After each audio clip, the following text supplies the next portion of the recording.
Hello everyone, welcome back to another video. HPPSC junior office assistant IT का examination 22 जून यानी Sunday को examination आपका कंडक्ट हो जाएगा। पेपर 1 में 20 मार्क्स के हिंदी के क्वेश्चंस पूछे जाएंगे। ये 20 मार्क्स बहुत इंपॉर्टेंट रहेंगे आपके एग्जामिनेशन क्वालिफाई करने के लिए। तो इस वीडियो में हम एचपीपीएससी पेपर 1 में हिंदी के जितने भी इंपॉर्टेंट क्वेश्चंस पूछे गए हैं इन क्वेश्चन को हम डिटेल में डिस्कस करेंगे।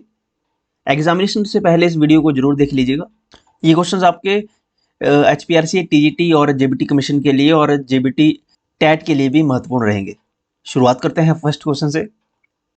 फर्स्ट क्वेश्चन है, इनमें से किस वर्ण का उच्चारण स्थान अन्य 3 वर्णों के उच्चारण स्थान से भिन्न है। यहाँ पे 4 वर्ण दिए हैं, त, थ, श और स। इनमें से किस वर्ण का उच्चारण स्थान जो है डिफरेंट दिया गया है। तो अगर हम त का उच्चारण स्थान देखें, त हो गया, थ हो गया, ये दंते वर्ग में आते हैं, दंते वर्ग में, और इनका जो उच्चारण स्थल है वो दंत है। ओके, यानी दांत। त और थ का उच्चारण स्थान दांत है, और अगर स का उच्चारण स्थान देखें तो स का उच्चारण स्थान भी दंतमूल है। ओके, दंतमूल स का उच्चारण स्थान है, जैसे स दंतमूल इसका उच्चारण स्थान है। लेकिन अगर श कहें हम, श शेर वाला स, इसकी प्रोनाउंसिएशन देखें तो ये तालव्य वर्ग का है, तालव्य वर्ग का है, और इसका जो उच्चारण स्थान है वो तालु है, तालु। तो ये डिफरेंट है, इसमें उच्चारण स्थान तालु है। ऑप्शन सी करेक्ट होगा इसमें।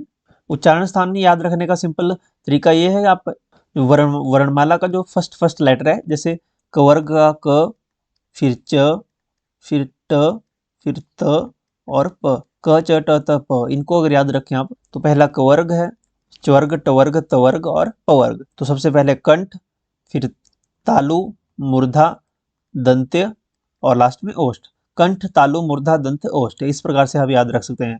क ख ग घ कंठ में आ जाएगा, फिर च छ ज जो आगे शुरू होगा वो तालु में, ट ठ ड ढ मूर्धा में, यानी गले से आप शुरू करेंगे और दांत तक आएंगे। फिर त में दंते हो गया दांत, और प में फिर दांत के बाद ओष्ठ। ओके, होंठ। प्रैक्टिकल चीजें हैं, आप साउंड को जब फील करेंगे तो आपको ये अपने आप समझ आ जाएगी। एग्जामिनेशन में र शब्द का प्रकार पूछ लिया जाता है कि र कौन सा व्यंजन है, र कौन सा व्यंजन है। तो र जो है ये लुंठित व्यंजन है, र लुंठित व्यंजन है, लुंठित व्यंजन। इसी प्रकार से ल पूछ लेता है, ल कौन सा व्यंजन है, र पार्श्विक व्यंजन है, पार्श्विक।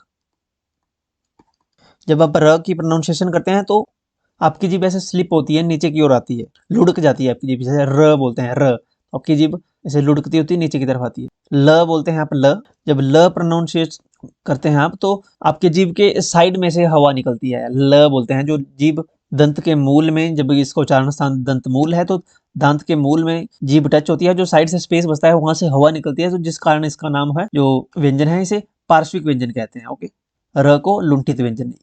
र और ल का पूछ लिया जाता है एग्जामिनेशन में कि ये कौन सा व्यंजन है, क्योंकि ये सभी से हटके है थोड़ा। चलिए अगला क्वेश्चन है, संधि से क्वेश्चन है।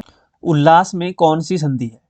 ये उल्लास में संधि पूछी है, उल्लास। अब उल्लास का अगर संधि विच्छेद करें तो हम इसका होगा संधि विच्छेद उत जमा लास, उत जमा लास, उल्लास। अब जो रूल है, देखिए यहाँ पे पहले में त जो है ये क्या है, ये व्यंजन है, और ल भी व्यंजन है। ओके, ये भी व्यंजन है, दोनों व्यंजन है, तो इनको जोड़ के जो बनेगा वो उल्लास। तो ये कौन सी संधि है, ये व्यंजन संधि है। और एक रूल ये भी है कि अगर व्यंजन संधि में त के बाद ल शब्द आए तो त का ल बन जाता है। ओके, त जो है ल में बदल जाता है, तो इसका होगा उल्लास। फोर्थ ऑप्शन में, फर्स्ट ऑप्शन में दिया है विसर्ग संधि। विसर्ग संधि में क्या रूल होते हैं, विसर्ग संधि में सिंपल रूल है, विसर्ग के बाद स्वर या व्यंजन आए अगर, तो इनसे जो विकार आएगा उसे विसर्ग संधि कहते हैं। ओके, विसर्ग विकार आता है, विसर्ग संधि कहलाती है। इसके अलावा गुण संधि, वृद्धि संधि, ये स्वर संधि के भेद हैं। स्वर संधि के टोटल 5 भेद हैं, जिनमें से गुण संधि है, वृद्धि संधि है, दीर्घ संधि है, और यण संधि बची, और अयादि संधि। ये 5 संधियां हैं स्वर संधि के, ये भेद हैं, 5 भेद। ओके, गुण संधि और वृद्धि संधि। नेक्स्ट क्वेश्चन है, उपसर्ग का प्रयोग कहाँ होता है।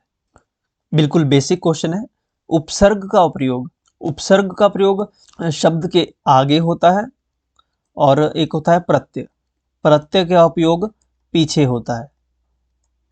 देखिए उपसर्ग ऊ से शुरू होता है यानी आगे, ओके, ऊ से उपसर्ग ऊ से शुरू होता है तो ये शब्दों के आगे लगेगा। प्रत्यय प से शुरू होता है, ये शब्दों के पीछे लगेगा। ओके, इस प्रकार से आप याद रख सकते हैं। प्रत्यय प से शुरू होता है, प से पीछे। उपसर्ग अ से शुरू होता है यानी अ वाली से शुरू होती है ऊ से, तो आगे अ से। ओके, इस प्रकार से आप याद रख सकते हो। अगर आप बोलते हो इसमें कंफ्यूज होती है अगर आपको। उपसर्ग का उपयोग शब्द के आगे होता है। ऑप्शन ए करेक्ट होगा, पीछे प्रत्यय। अगला क्वेश्चन है, निम्न में से कौन सा शब्द जो है द्वंद्व समास का उदाहरण नहीं है? देखिए द्वंद्व समास में ऐसे ही पता लग जाता है देखकर ही, जैसे जिसमें जैसे पाप पुण्य, इसमें दोनों शब्द प्रधान होते हैं। ओके, यानी मेन शब्द दोनों होते हैं, दोनों का अपना अपना मीनिंग होता है। पाप पुण्य, राजा प्रजा, ये यथा और शक्ति ये अलग अलग नहीं, यथा शक्ति एक शब्द है। ओके, तो ये द्वंद्व समास नहीं है। यही पूछा था कि कौन सा इसमें द्वंद्व समास का उदाहरण नहीं है। जीवन मरण, देखिए अलग अलग शब्द हैं, इनका अलग अलग मीनिंग है। जीवन मरण यानी जब हम इनको अलग अलग करेंगे, इनका विग्रह करेंगे, तो इनके बीच में और आ सकता है जीवन और मरण, या जीवन या मरण, या आ सकता है एवं आ सकता है, अथवा आ सकता है। इन शब्दों को विग्रह करने पर इनके बीच में लिखा जाता है, जैसे पाप और पुण्य, राजा और प्रजा, जैसे नर नारी, नर और नारी। नेक्स्ट क्वेश्चन है, देश को हानि जयचंदों से होती है, रेखांकित में कौन सी संज्ञा है? देखिए यहाँ पे रेखांकित तो लिखा है लेकिन रेखांकित किया हुआ नहीं है। एक्चुअली में क्वेश्चन पूछ रहा है कि देश को हानि जयचंदों से होती है, तो जयचंद यहाँ पे हाईलाइट होना था।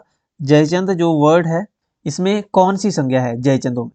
जयचंद यहाँ पे एक नाम ना होकर, ये किसी व्यक्ति का नाम नहीं है।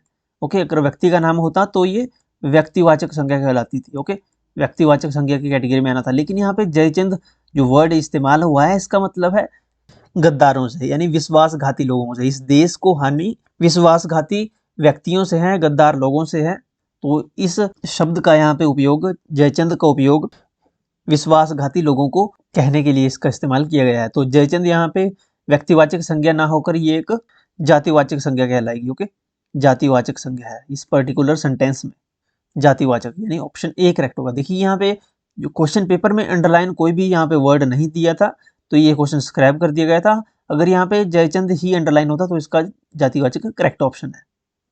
देखिए ये क्वेश्चन संज्ञा से है, तो संज्ञा के कितने भेद हैं? संज्ञा के टोटल 5 भेद हैं। कौन कौन से? व्यक्तिवाचक, जातिवाचक, भाववाचक, द्रव्यवाचक और समूहवाचक। फिफ्थ है समूहवाचक। 5 भेद है संज्ञा के। नेक्स्ट क्वेश्चन है क्वेश्चन नंबर 16, मानव शब्द का विशेषण क्या होगा? मानव शब्द का विशेषण क्या होगा? मानव का विशेषण होगा मानवीय।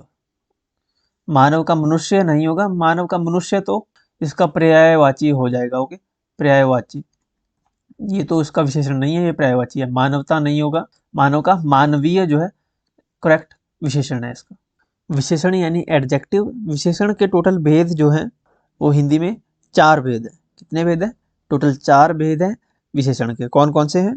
सार्वनामिक विशेषण, गुणवाचक विशेषण, संख्यावाचक विशेषण, और फोर्थ है परिमाणवाचक विशेषण या परिमाण बोधक विशेषण। ये 4 भेद हैं विशेषण के। अगला क्वेश्चन है, वह घर पहुंच गया, इस वाक्य में पहुंच गया निम्नलिखित में से किस क्रिया का उदाहरण है? वह घर पहुंच गया, पहुंच गया, देखिए प्रेरणार्थक क्रिया तो ये कहीं से भी नहीं है, इसको तो हटा ही दो। देखिए यहाँ पे वह घर संज्ञा के साथ यहाँ पे क्रिया दी गई है, वह घर पहुंच गया। जब ऐसे सेंटेंस में क्रिया का इस्तेमाल होता है तो उसे कहते हैं संयुक्त क्रिया। जब कोई दूसरी क्रिया ना किसी अन्य क्रिया से, या कोई भी शब्द भेद है, संज्ञा है, विशेषण है, उनसे जुड़कर जो बनता है ना सेंटेंस, तो उसको संयुक्त क्रिया कहते हैं। ओके, संयुक्त क्रिया। नेक्स्ट क्वेश्चन है क्वेश्चन नंबर 18, किस वाक्य में भूतकाल नहीं है? पास्ट टेंस कौन सा इनमें से नहीं है? भूतकाल नहीं है। वह थक चुके हैं, थक चुके हैं, ये पास्ट में ही है। मैं आज शाम दिल्ली पहुंच रहा हूं, मैं आज शाम दिल्ली पहुंच रहा हूं। अभी पहुंचा नहीं है, पहुंच रहा है अभी। ओके, अभी पहुंचा नहीं है, तो ये पास्ट टेंस नहीं है। सब ने खूब मजे किए, कर लिए हैं मजे, वो खूब मजे किए, ये भी पास्ट में है। मेरे पहुंचने से पहले गाड़ी आ गई, आ गई है, ओके, आ गई, तो ये भी पास्ट में है। तो यहाँ पे पूछा कौन सा नहीं है पास्ट में, तो ऑप्शन बी इसमें करेक्ट होगा। रहा हूं है, इंडेफिनिट है प्रेजेंट में, ये प्रेजेंट कंटिन्यूस टेंस है, पास्ट में नहीं है, ओके, प्रेजेंट कंटिन्यूस में आता है ये, तो ये भूतकाल नहीं है। अगला क्वेश्चन है, सही वर्तनी वाला शब्द कौन सा है। ज्योत्सना, ज्योत्सना, यहाँ पे अ की मात्रा है, वो ए की मात्रा आएगी, ये तो नहीं होगा। ज्योत्सना, देखिए पूरा ज नहीं आता है ज्योत्सना में। ज्योत्सना, ज्योत्सना भी नहीं होगा, इसमें पूरा दे दिया है। देखिए ज्योत्सना ऑप्शन ए करेक्ट होगा। अधज, यो, अधत, अधस और ना, ज्योत्सना। इस प्रकार के कुछ शब्द होते हैं जो वर्तनी में पूछ लिए जाते हैं। और भी कुछ इंपॉर्टेंट शब्द हैं, जैसे कि एक सन्यासी पूछ लिया जाता है, सन्यासी, तो सन्यासी लिखते हैं स को अंक की मात्रा, अदन यासी, सन्यासी, ये करेक्ट फॉर्म है सन्यासी लिखने की। न के साथ इसमें अंक की बिंदी भी आएगी, ओके। एक ज्येष्ठ पूछ लिया जाता है, ज्येष्ठ कैसे लिखते हैं, तो इसमें षटकोण वाला श होता है, श षटकोण वाला ज्येष्ठ। आपके ऑप्शन में कई बार आधा श दी जाता है उसमें, तो वो नहीं होगा, षटकोण वाला स इसमें बीच में आएगा, तब भी करेक्ट होगा ज्येष्ठ। और कई बार ट दिया जाता है यहाँ पे ज्येष्ठ, तो ज्येष्ठ होता है, ज्येष्ठ नहीं होता, तो ये ज्येष्ठ है।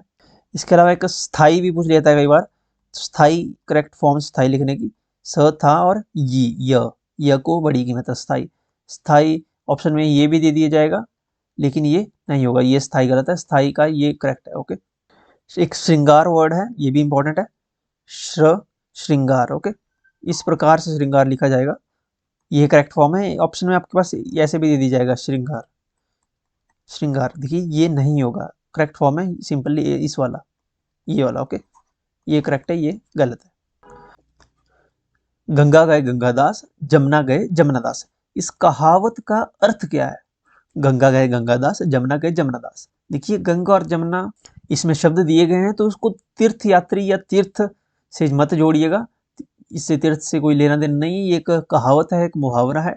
गंगा गए गंगादास, जमुना गए जमुनादास, ये एक कहावत है, इसका मतलब है कि एक अवसरवादी है, यहाँ पे अवसरवादी की बात हो रही है, ओके, तो इस कहावत का अर्थ है अवसरवादी होना या अवसरवादी, option C, okay. Question number 41 है, उपसर्ग से प्र उपसर्ग से निर्मित शब्द है। अब इससे आपको कैसे पता लगाना है कि प्र उपसर्ग किस शब्द में यूज हुआ है। अब उपसर्ग वे होते हैं जो शब्द के आगे लगते हैं, और प्रत्यय प्रत्यय लगते हैं शब्द के पीछे, उपसर्ग लगते हैं आगे। तो उपसर्ग का पता लगाने के लिए आप जो शब्द आपके पास दिए हैं उनका संधि विच्छेद करें, और संधि विच्छेद जो होगा वो मीनिंगफुल होना चाहिए, यानी जिस शब्द का आपको दो भागों में विभाजित करेंगे तो उस शब्द का कोई मीनिंग निकलना चाहिए। जैसे पहला शब्द है प्रायोजित, तो अगर हम इसका संधि विच्छेद करेंगे तो प्र जमा आयोजित, तो आपको पता है कि आयोजित जो वर्ड है इसका कोई मीनिंग होता है, तो प्र जमा आयोजित, तो प्र हो गया यहाँ पे उपसर्ग, तो पहला ही ऑप्शन करेक्ट होगा, प्रायोजित में उपसर्ग निर्मित है। अगर हम प्रागैतिहासिक का अगर संधि विच्छेद करें तो यहाँ संधि विच्छेद होगा प्राग जमा ऐतिहासिक, तो ऐतिहासिक का तो मीनिंग हो गया ऐतिहासिक, लेकिन यहाँ पे प्र उपसर्ग नहीं बचा, फिर प्राग उपसर्ग आ गया, तो यहाँ पे प्र उपसर्ग निर्मित शब्द बोला था, तो ये तो ऑप्शन नहीं होगा। वैसे ही प्राणायाम, तो इसका संधि विच्छेद करेंगे तो प्राण जमा आयाम, प्राणायाम, तो यहाँ उपसर्ग हो गया प्राण, तो यहाँ पे ये जिसमें प्र उपसर्ग तो यूज नहीं हुआ है, तो ऑप्शन ए जो है बिल्कुल करेक्ट होगा। अगला क्वेश्चन है क्वेश्चन नंबर 42, अनेक शब्द विशेषण के किस भेद का उदाहरण है। यह जो वर्ड है अनेक, ये विशेषण के संख्यावाचक भेद का उदाहरण है, क्योंकि यहाँ पे संख्या का बोध हो रहा है कि अनेक, अनेक लोग, अनेक वस्तुएं, यानी यहाँ पे संख्यावाचक विशेषण है। संख्यावाचक विशेषण में ये अनिश्चित संख्यावाचक है, अनिश्चित, जिसमें एग्जैक्ट नंबर का पता नहीं लग रहा है कि कितने लोग हैं, कितनी चीजें हैं। अनेक लिखा है यहाँ पे, अब कितने भी हो सकते हैं, एक से तो ज्यादा है, तो ये अनिश्चित संख्यावाचक है, ऑप्शन बी करेक्ट होगा। विशेषण के चार भेद हैं, सार्वनामिक सार्वनामिक विशेषण, परिमाणवाचक, गुणवाचक और फोर्थ संख्यावाचक। संख्यावाचक और परिणामवाचक में सिर्फ इतना फर्क है कि अगर विशेषण जो है एक वचन संज्ञा के साथ है, सिंगुलर है, एक वचन संज्ञा के साथ है, अगर एक वचन संज्ञा के साथ है तब वो कहलाएगा परिमाणवाचक विशेषण। एक वचन में जैसे आप दूध की बात कर रहे हैं कि 4 लीटर दूध, 4 लीटर दूध, तो दूध तो एक वचन है, तो आएगा परिमाणवाचक। अगर होगा यहाँ पे 4 गाड़ियां, 4 गाड़ियां, गाड़ियां बहुवचन है गाड़ियां, तो बहुवचन है अगर, तो ये आ जाएगा संख्यावाचक विशेषण में। सिर्फ इतना सा फर्क है परिमाणवाचक और संख्यावाचक में। नेक्स्ट क्वेश्चन है क्वेश्चन नंबर 43। वह तुलिका से चित्र बना रहा है। रेखांकित पद किस कारक का परसर्ग है? वह तुलिका से, यहाँ पे कौन सा कारक है? कर्ता ने कर्म को करण से, तो यहाँ पे करण कारक है, option C correct, B correct होगा करण। एक क्वेश्चन आपसे कारक से पूछा ही जा रहा है हर पेपर 1 में, HPPSC के पेपर 1 में कारक से क्वेश्चन आपको आ ही रहेगा। तो ये क्वेश्चन तो आपका गलत नहीं होना चाहिए किसी भी हाल में, क्योंकि ये बिल्कुल इजी क्वेश्चन यहाँ से पूछा जाता है। अगला क्वेश्चन है क्वेश्चन नंबर 44। कुशल शब्द का भाववाचक संज्ञा रूप है। देखिए, अगर आपको क्वेश्चन आता भी नहीं है तो अगर आप एलिमिनेट भी करेंगे, जैसे कौशल, ये किसी का कोई सेंस नहीं बनती है तो ये तो कैंसिल आउट हो जाए। कुशल से कौशल्या कहाँ से बनेगा, कोई लॉजिक ही नहीं है। कुशल से एक तो कुशाग्र या कौशल, तो कुशल से कौशल, इसकी भाववाचक संज्ञा है, ऑप्शन बी करेक्ट हो। अगला क्वेश्चन है क्वेश्चन नंबर 45। वह सो रहा था कि तभी अचानक उठ बैठा। रेखांकित पद क्रिया का भेद है। तो यहाँ पे 2 सेंटेंस दिए गए हैं एक ही लाइन में। वह सो रहा था कि तभी अचानक उठ बैठा। वह सो रहा था कि तभी अचानक उठ बैठा, तो ये जो सेकंड वाला सेंटेंस है ये फर्स्ट वाले सेंटेंस लिंक्ड है, यानी फर्स्ट वाले सेंटेंस की वजह से सेकंड वाले सेंटेंस का मीनिंग अफेक्ट हो रहा है। जब भी ऐसी सिचुएशन होती है, ऐसे वाक्य होते हैं, उनको संयुक्त वाक्य कहते हैं, और इन वाक्यों में जो क्रिया होती है ये संयुक्त क्रिया कहलाती है। ओके, ऑप्शन सी करेक्ट होगा, संयुक्त क्रिया। अगला क्वेश्चन है क्वेश्चन नंबर 46। बाकी आप खुद काफी समझदार हैं। रेखांकित पद किस सर्वनाम का उदाहरण है? बाकी आप खुद काफी समझदार है। खुद, तो ये एक पोसेसिव प्रोनाउन निजवाचक सर्वनाम है। जैसे बाकी आप खुद समझदार हैं, मैं अपना काम खुद कर लूंगा। जब ऐसे सेंटेंस आते हैं, मैं गाड़ी खुद चला लूंगा, यानी यहाँ पे निजत्व की भावना का बोध हो रहा है, तो इसे कहें निजवाचक सर्वनाम। सर्वनाम के टोटल 6 भेद हैं। एक तो पुरुषवाचक, निश्चयवाचक, अनिश्चयवाचक, निजवाचक और संबंधवाचक, और लास्ट है प्रश्नवाचक सर्वनाम। तो ये सारे 6 भेद हैं सर्वनाम के। अगला क्वेश्चन है क्वेश्चन नंबर 47। कर कमल किस समास का उदाहरण है?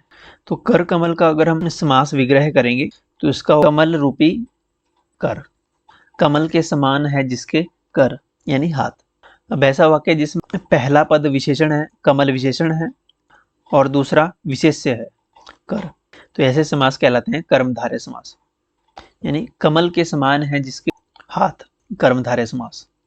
कर्मधारय में अगर जैसे आपके पास समस्त पद दिया है कर कमल, तो इस कर कमल में उत्तर पद प्रधान होगा। अगर इसका आप समास विग्रह करेंगे, जो वाक्य बनेगा उस वाक्य का पहला पद जो है प्रधान होगा या विशेषण होगा पहला। जैसे कर कमल है तो इसका उत्तर पद प्रधान है, यानी मेन शब्द जो है वो कमल है, यानी कमल के समान है जिसके हाथ, कर। जब भी ऐसे सेंटेंस आता है तो होगा कर्मधारय समास। अव्ययभाव समास में क्या होता है, इसमें पहला पद प्रधान होता है, पहला पद प्रधान, यानी जो मेन वर्ड होता है जिसकी वजह से पूरा मीनिंग बन रहा होता है। जैसे अव्ययभाव समास का देखें उदाहरण, तो यथा संभव, यथा संभव जैसे वर्ड है, तो संभव तो है लेकिन यथा, यथा इसमें प्रधान है, यानी मेन वर्ड है यथा, तो इसका हो जाएगा जैसा संभव हो, यथा संभव, यानी यथा की वजह से संभव का मीनिंग चेंज हो रहा है, यथा संभव, जैसा संभव हो। तो ऐसे शब्द होते हैं अव्ययभाव समास। तत्पुरुष समास में क्या होता है, तत्पुरुष समास में एक तो कारक आते हैं और इसमें उत्तर पद प्रधान होता है, यानी जो बाद वाला पद होता है वो प्रधान होता है। जैसे धर्म ग्रंथ, धर्म का ग्रंथ, तो यहाँ कारक आ गया का, संबंध कारक आ गया, ओके, संबंध कारक। अगला क्वेश्चन है क्वेश्चन नंबर 48। यदि तुमने पिता की बात मानी होती तो आज ये दिन न देखना पड़ते। यदि तुमने अपनी पिता की बात मानी होती तो आज ये दिन न देखने पड़ते। अर्थ की दृष्टि से वाक्य का प्रकार है।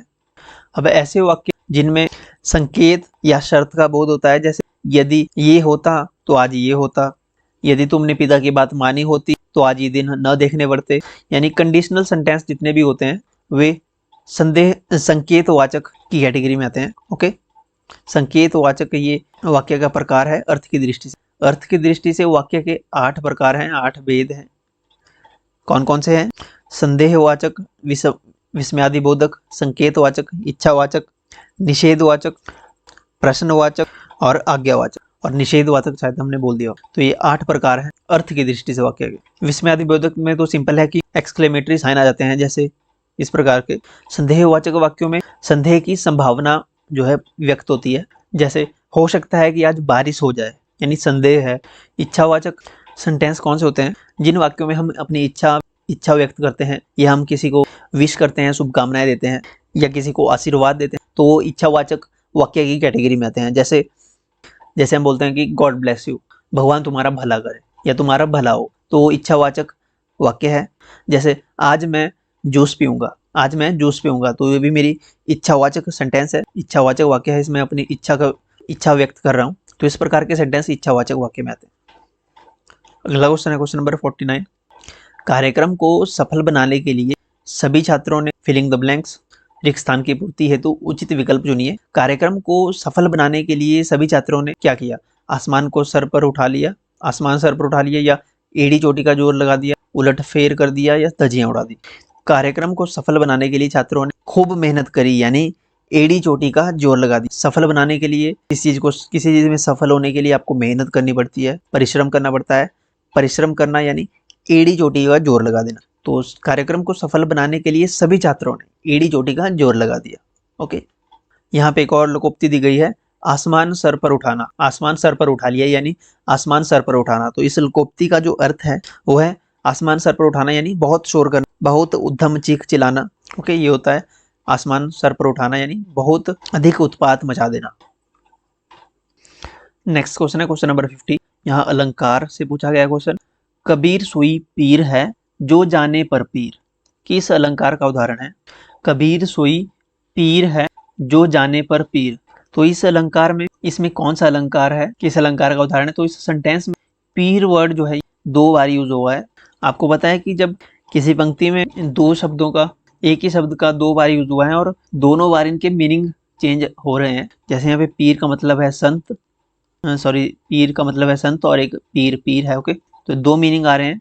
जहां भी एक शब्द दो बार या एक से अधिक बार यूज होता है तो वो यमक अलंकार कहलाता है, यमक अलंकार। ओके, अगला क्वेश्चन है कि कृत प्रत्यय वे होते हैं, फिलिंग द ब्लैंक्स। कृत प्रत्यय क्या होते हैं? कृत प्रत्यय वे होते हैं जो क्रिया की मूल धातु के साथ लगते हैं। अगर हम क्रिया की बात करें तो क्रिया के रचना की दृष्टि से, क्रिया के अगर भेद देखें रचना की दृष्टि से, तो रचना की दृष्टि से क्रिया के 2 भेद हैं। एक तो है रूढ़ क्रिया, और दूसरा भेद है यौगिक क्रिया। और धातु किसे कहते हैं? क्रिया का जो मूल रूप होता है उसे धातु कहते हैं। अगला क्वेश्चन है क्वेश्चन नंबर 32। निम्नलिखित में से कौन सा शब्द विशेषण नहीं है? अध्यय या अध्येयता, अध्ययन या अध्ययनशील। तो यहाँ पूछा है कि कौन सा विशेषण नहीं है। तो यहाँ पे विशेषण जो नहीं है वो है अध्ययन। अध्ययन का जो विशेषण होता है अध्ययनशील। तो अध्ययन खुद में ही एक विशेषण नहीं है, ऑप्शन सी करेक्ट होगा। अध्ययन जो है ये एक संज्ञा शब्द है। अगला क्वेश्चन है क्वेश्चन नंबर 33। पंडित जी ने कुश की चटाई पर आसन जमाया। रेखांकित जो शब्द है, रेखांकित जो पद है पर किस कारक का प्रसर्ग है? पंडित जी ने कुश की चटाई पर, आपादान तो नहीं होगा, आपादान में तो दूर होने का भाव आता है, आपादान से जुदाई। चटाई पर, अधिकरण में पर, अधिकरण यहाँ पे कारक है, अधिकरण, ऑप्शन सी करेक्ट होगा, अधिकरण में पर। करण के साथ आता है, करण से या द्वारा। अधिकरण में आता है या तो में या पर। संप्रदान में आता है को या के लिए। आपादान से आता है आपादान से, इसमें अलग होने का भाव होता है, अलग होना। ओके, अगला क्वेश्चन है क्वेश्चन नंबर 34। अगला क्वेश्चन है, नेताजी के सपनों का भारत सभी मिलकर बनाएंगे। नेताजी के सपनों का भारत सभी मिलकर बनाएंगे। तो नेताजी यहाँ पे अंडरलाइन किया है। रेखांकित शब्द जो है ये संज्ञा का भेद है। देखिए ये सेम क्वेश्चन पीजीटी के हर एग्जामिनेशन में आ रहा है। पेपर 1 के, और जो आगे आने वाले एग्जाम है उनमें भी आएगा। देखिए हमने डिस्कस किया था, ये जो नेताजी वर्ड है ये एक उपाधि है, एक टाइटल है। तो जो भी टाइटल होते हैं वो व्यक्तिवाचक संज्ञा के भेद के अंतर्गत आते हैं।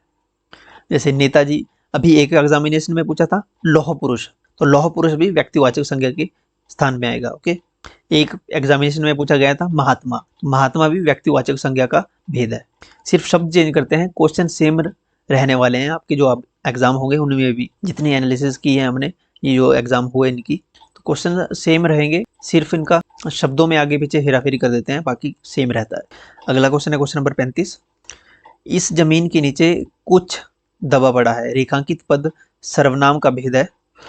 इस जमीन के नीचे कुछ दबा पड़ा है, लेकिन पता नहीं है कि क्या दबा पड़ा है। कुछ दबा पड़ा है यानी कि निश्चित नहीं है। जहां निश्चित नहीं होता वो अनिश्चितवाचक सर्वनाम होता है। ओके, अनिश्चितवाचक सर्वनाम, ऑप्शन बी करेक्ट होगा, अनिश्चयवाचक सर्वनाम। अगला क्वेश्चन है क्वेश्चन नंबर 36। पंचवटी का सामासिक विग्रह है। पंचवटी का जो सामासिक विग्रह होगा 5 वटों का समूह। 5 वटों का समूह पंचवटी, 5 वटों का समूह। अब यहाँ पे संख्या आ रही है 5, तो ये कौन सा समास होगा? ये होगा द्विगु समास। जिस समास में संख्या आती है, ओके, जैसे 5, जैसे त्रिभुज, 3 भुजाओं का समूह त्रिभुज, इसमें त्रिभुज हो गया, तो यह हो जाएगा द्विगु समास। द्विगु समास में पूर्व पद संख्यावाचक होता है। ओके, उदाहरण के लिए जैसे दोपहर, यानी कि 2 पहरों का समूह, 2 पहरों का समूह। तो इसमें 2 है, पहला पद जो है ये संख्यावाचक है, पहला पद यहाँ 2 है, 2 पहर, पहला पद संख्यावाचक है यानी ये द्विगु समास है। वैसा ही पंचवटी, 5 वटों का समूह, पहला पद यहाँ पे पंच है, संख्यावाचक है, तो द्विगु समास। Okay, so that's it.